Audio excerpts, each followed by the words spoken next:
Alors cette vidéo a pour but de décortiquer complètement un exercice type utilisant le théorème de Thalès. Donc il faut avoir en tête le théorème de Thalès, bien sûr, sinon on ne peut pas démarrer l'exercice. Donc d'abord on repère bien sûr qu'on a la configuration de Thalès. On a 3 points A, M et B qui sont alignés.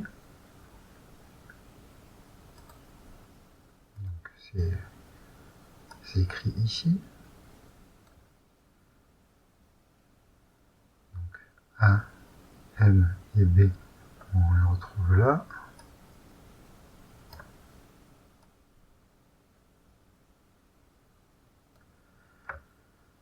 On a également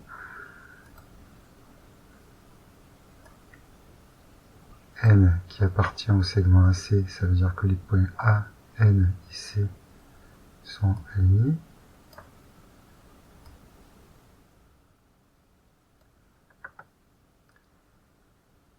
Et puis, dernière condition pour être dans la configuration de Thalès, c'est que Mn soit parallèle à BC, puisqu'évidemment, si Mn n'est pas parallèle à BC, on n'a pas le droit d'utiliser le théorème de Thalès. D'ailleurs, la rédaction de la réponse commence comme ça. Mn est parallèle à BC. Ça, c'est le feu vert pour utiliser le théorème de Thalès.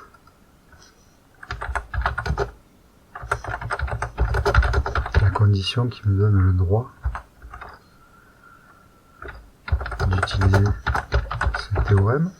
Donc, bien sûr, un théorème, comme tout théorème ou toute propriété en maths, a une hypothèse, c'est-à-dire une condition qui doit être remplie pour qu'on ait le droit d'utiliser ce théorème ou cette propriété. Donc là, la condition, c'est d'avoir la configuration, donc l'alignement des points, et surtout le parallélisme. Donc pour ceux qui ont déjà fait cette leçon ou qui la font en troisième, on a en fait ici la configuration de Thalès, ce sont deux triangles qu'on appelle en mathématiques des triangles semblables. Donc ici vous avez un petit triangle, j'écris en violet à droite là dans la partie brouillon, un petit triangle AMN, donc on a ces trois côtés AM, MN et AN, et on a un grand triangle qui ici s'appelle ABC. Ces trois côtés étant AB, BC, AC.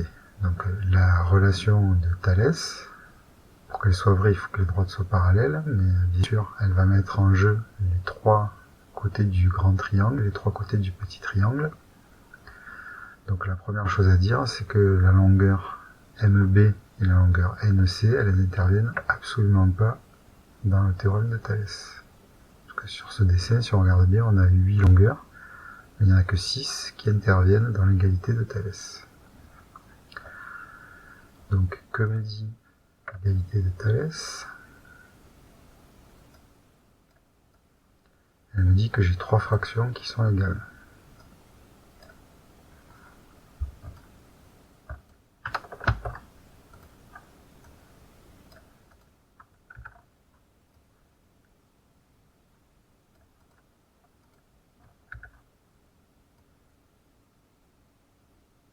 Puisqu'on a fait le cours sur les probabilités, vu que vous avez 8 longueurs sur ce dessin, si vous commencez déjà par écrire une première longueur au hasard, ben vous n'avez qu'une chance sur 8 de mettre la bonne. Ça fait assez mince.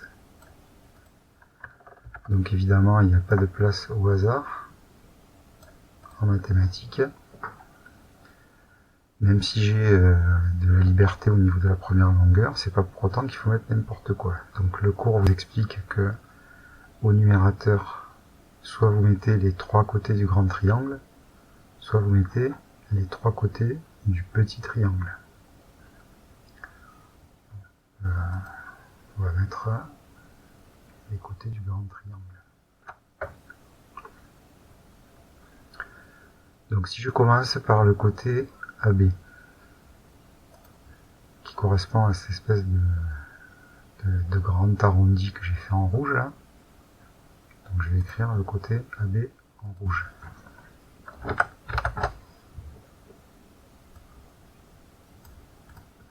Donc pour se rappeler un petit peu du théorème de Thalès, on peut penser grand côté sur petit côté égale grand côté sur petit côté égale grand côté sur petit côté. Et donc avec ce code couleur, le petit côté qui va avec le côté rouge AB, c'est le petit côté rouge AM.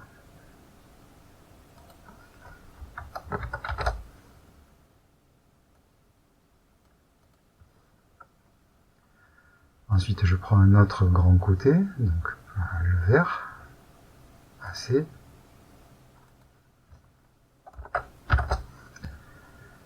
Grand côté AC sur petit côté AN.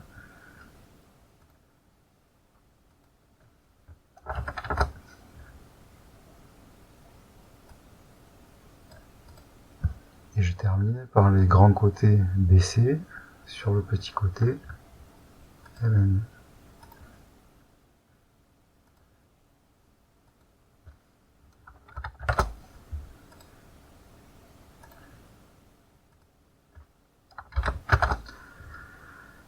Et là, donc, j'ai franchi la première étape d'un exercice sur le théorème de Thalès, c'est-à-dire j'ai vérifié que l'hypothèse pour avoir le droit d'utiliser le théorème était vraie.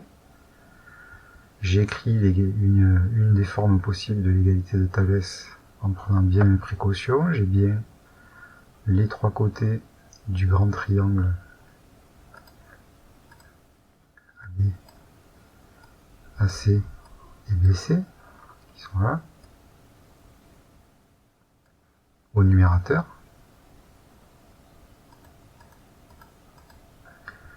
J'ai bien les trois côtés du petit triangle AM, AN et MN, AM, AN et MN au dénominateur.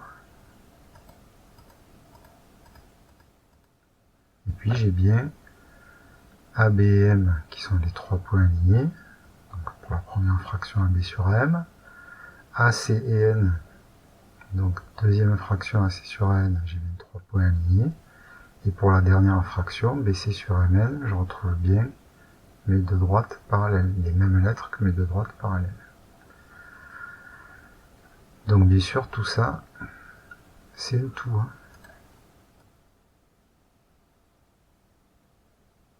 Il ne s'agit pas de mettre une partie de ces trois éléments. J'ai l'hypothèse, ça m'autorise à utiliser le théorème, et si je connais mon théorème, je sais ce que je peux déduire de cette hypothèse.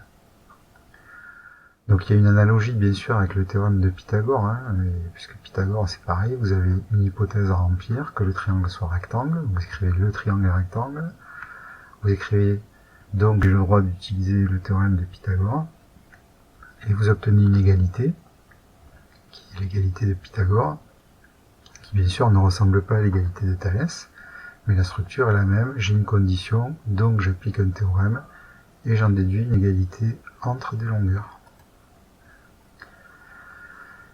L'étape suivante fonctionne également comme pour le théorème de Pythagore, c'est-à-dire qu'une fois que j'ai mon égalité, je remplace les longueurs que je connais par leur valeur numérique. Donc, je retourne voir les données de mon énoncé. Elles sont là. AB égale 5. Donc, je peux remplacer AB par 5.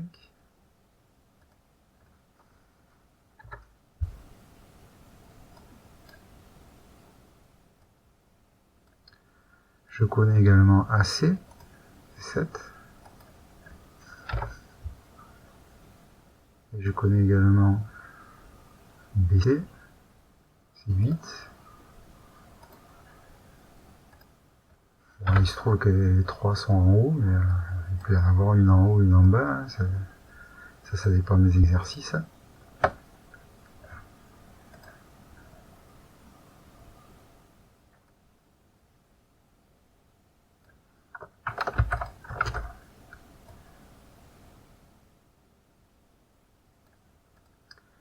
Et puis je n'oublie pas que j'ai encore une donnée ici.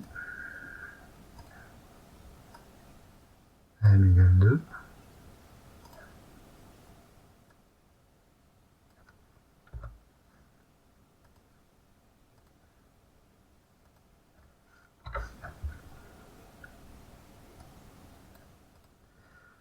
Et donc à cette étape, je me retrouve avec ce qu'on appelle en maths une équation. J'en ai même plusieurs, hein, j'en ai 3. Donc ça c'est la petite différence avec le théorème de Pythagore. C'est que dans le théorème de Pythagore, vous n'avez qu'une égalité, alors que dans le théorème de Thalès, vous avez en fait 3 égalités. Donc regardez bien. Quand on répond trop vite, qu'on demande aux élèves combien il y a d'égalités ici, ils répondent 2. Parce que pour eux, une égalité, c'est un symbole égal. Alors qu'une égalité, c'est pas un symbole égal. Une égalité, c'est quelque chose qui est avant le égal et quelque chose qui est après le égal. Donc évidemment, les deux égalités que tout le monde voit, c'est 5 sur 2 égale 7 sur n, et 7 sur n égale 8 sur mn. Il y en a une troisième.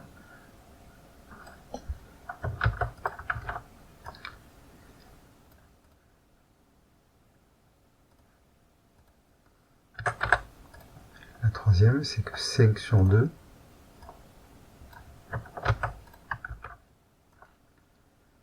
est égal à 8 sur mn. Donc, moi, je dis souvent aux élèves, si Pierre est aussi grand que Paul et Paul est aussi grand que Jacques, ça veut dire que Pierre est aussi grand que Jacques. Donc, quand j'ai ici, je n'ai pas 2 égalités, j'en ai 3. Donc l'étape suivante, c'est de retenir sur les 3 égalités, les 2 qui sont utiles. Donc qu'est-ce qui fait qu'une égalité est utile? Eh bien, c'est qu'elle va correspondre à une équation que je sais résoudre et que je peux résoudre. Donc pourquoi est-ce que je peux résoudre ces 2 équations? Parce qu'on a déjà utilisé le produit en croix. Donc dans la leçon, on a fait le produit en croix. On l'a réutilisé quand on a fait la leçon sur les probabilités. On l'a réutilisé quand on a fait la leçon sur les équations. Donc maintenant, quand même, vous devez être à l'aise avec l'égalité des produits en croix. Donc il faut que j'ai 2 fractions égales et que dans une de ces 2 fractions, j'ai une lettre qui est l'inconnue. Par exemple, ici, l'égalité 7 sur n égale 8 sur mn, elle ne m'intéresse pas parce qu'en fait, ce serait une équation, d'accord, mais à 2 inconnus. Et ça, on n'a pas appris à résoudre ce type d'équation quand il y a 2 inconnus. Donc 7 sur n égale 8 sur mn est inutilisable. Je retiens donc les 2 autres. 5 sur 2 égale 7 sur n et 5 sur 2 égale 8 sur mn. Bon, mais la fin, pour ceux qui ont bien compris l'égalité des produits en croix, n'est pas un problème. Donc il suffit de terminer la résolution. Donc faites attention quand même dans la rédaction. On va bien garder le et du début à la fin, à chaque étape. On pourrait d'ailleurs les résoudre de manière dissociée, hein, c'est-à-dire on pourrait dire j'ai 5 sur 2 égale 7 sur n, je résous mon équation, j'arrive à n.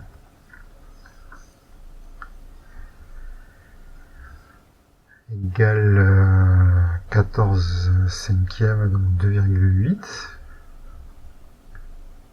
Et puis je pourrais tout à fait rédiger séparément la deuxième pour avoir donc finalement n égale 16 cinquièmes, c'est-à-dire 3,2. Bon, je ne le fais pas dans cette vidéo, reportez-vous à votre cours sur l'égalité des produits en croix. J'écrirai quand même la solution finale. On arrive donc ici à mn égale 3,2 cm et à n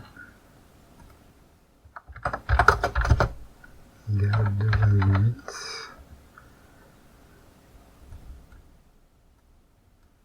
cm. Donc pour résoudre correctement ces équations, bien sûr, égalité des produits en croix, division, voilà.